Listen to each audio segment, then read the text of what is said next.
In the vast expanse of the cosmos, billions of habitable planets spin in silence, their potential for life an unsolved mystery. If an advanced civilization had the technology to traverse the stars, even at a mere 0.1% of the speed of light, it could colonize our galaxy in roughly 100 million years, a blink of an eye in the grand timeline of the universe. Yet, we see nothing, hear nothing. The universe seems empty, devoid of others. This is the Fermi Paradox, a riddle that has puzzled scientists for decades. As we stand on the precipice of this seemingly empty universe, we are faced with a dilemma. We yearn to know if we are alone in the Milky Way. We are tempted to call out to reveal ourselves to anyone watching. But could this be our last act?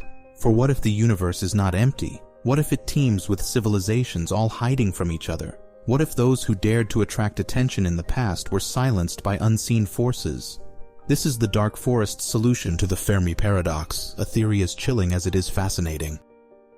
Imagine a hunter waking in his hiding place, listening for suspicious noises from the thick undergrowth before he rises. The forest is dark and full of fog. He contemplates calling out to others to end his loneliness, but stops himself at the last moment. What if they are like him? All living things seek to survive, secure resources, and multiply. Their greatest obstacle are other living things that share the same objective. Our ancestors were inventive, competitive, expansionist, and greedy for resources, which led to them winning the competition for our planet. Today, most other animals are so utterly at our mercy that we wipe out about a dozen species a day, just as an unintentional byproduct of how we like to run things. But humans are more than individuals. From us, cultures emerge that also compete with each other. Competitive and expansionary cultures spread faster and further and merge with, subdue, or destroy others. If we look at our history, it becomes clear. We are dangerous, not just to others, but also to ourselves. Our human nature has driven us to take over every corner of our planet, and soon we will look to the stars, both to expand our domain and ensure access to ever more resources, and then we might stumble upon others trying to do the same thing. As the hunter sneaks through the dark forest all alone, he knows that there might be others like him. He can't know their intentions, if they are aggressive or not. The hunter knows he would kill to ensure his own survival, so he has to assume that they would too. And it might be that if he stumbles upon another hunter, the one that shoots first survives. None of this means that conflict is unavoidable. So far, the progress of the modern world seems to have made us more peaceful, not more violent. Maybe this is true for other civilizations too, that eventually progress means less conflict, not more. Different alien civilizations also should vary from the mild and peaceful to the malevolent and militaristic. The existential problem we are facing is that when we meet others between the stars, we have no way of telling who is peaceful or aggressive and what their true intentions are. Similarly, they might not understand or trust our intentions even if we tell them that we are peaceful. On top of that, if we did discover another civilization and they discovered us, the light years between us would mean years of communication delay. Both sides would be in a state of uncertainty, wondering if the wisest move is to just attack, because there's another serious issue: technological explosions and first strike advantage.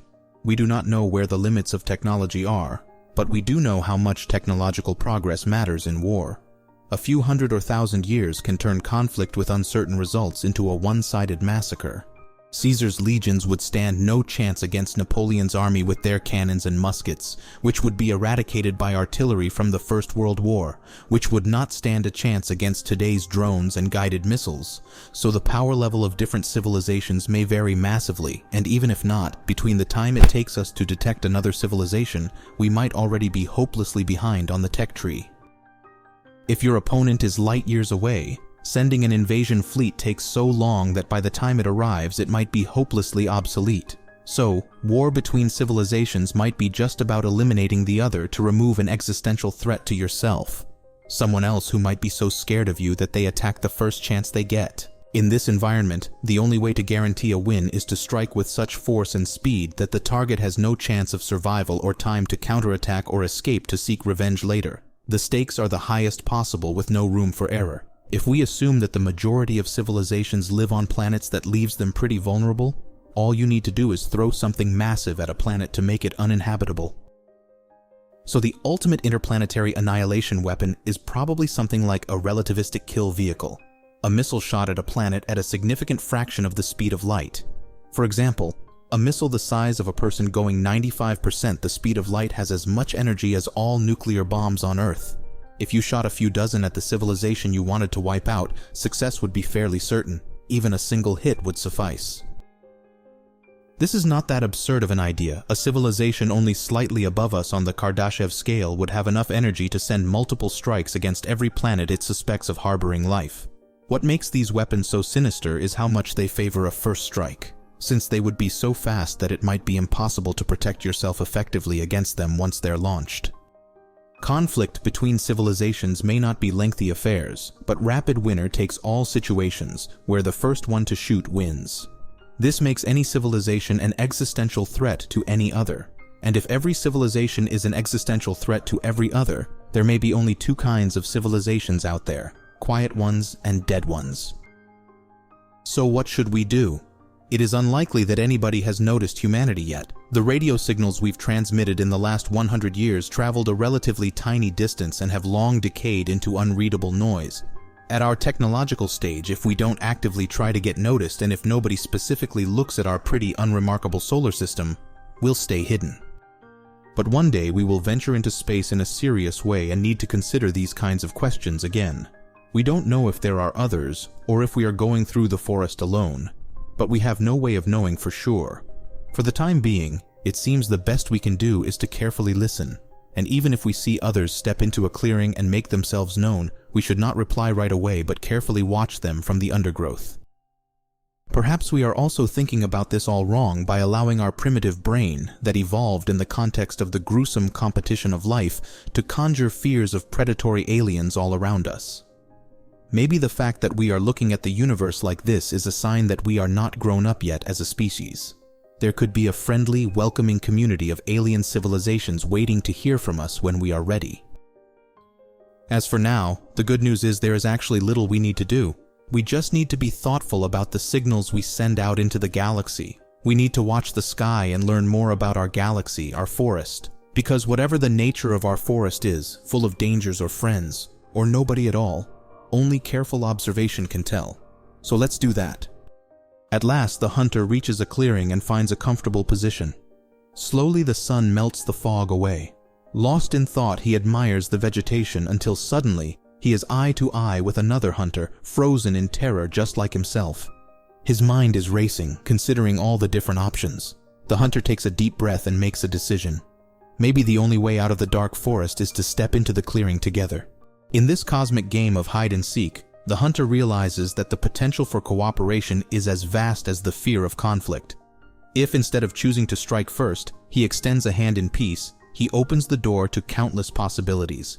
The other hunter, if he mirrors this act, can collaborate, share knowledge, and provide the mutual aid necessary to overcome the harsh and uncertain nature of the cosmic wilderness. In the face of shared adversity, unity might be the key to survival. And so, the universe, our dark forest, doesn't necessarily have to be a place of competition and conflict. The vastness that once seemed daunting and full of potential threats can also be viewed as teeming with possibilities for collaboration and mutual advancement. The expanse that could hide enemies also provides ample room for allies, for partners in the grand dance of life and evolution. If civilizations across the cosmos harbor similar apprehensions, and if they too reach the same realization, then it might be possible to establish a universal treaty or agreement, a commitment to peaceful coexistence. An intergalactic pact, where civilizations commit to not striking first, might guarantee a certain level of security and could pave the way for open communication and cooperation. This pact could serve as a platform for civilizations to share knowledge, aid in mutual growth, and avoid the perilous path of conflict.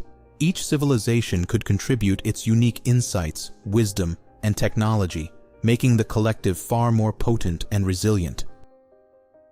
However, this optimism must be balanced with prudence. An open hand, while it can hold an olive branch, can also hold a weapon. Trusting too quickly and revealing too much can be as dangerous as remaining completely hidden. As such, the wisest course would be a careful, measured approach, wherein each step towards openness is balanced with caution and preparation for any possible threat. Even as we gaze upon the stars with dreams of peaceful coexistence, we mustn't forget the lessons of our past.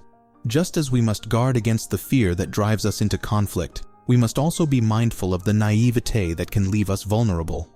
In the game of cosmic survival, hope and skepticism must walk hand in hand. For now, we remain quiet and attentive, carefully observing and learning about the cosmic landscape we inhabit. Each discovery brings us closer to understanding our place in the universe.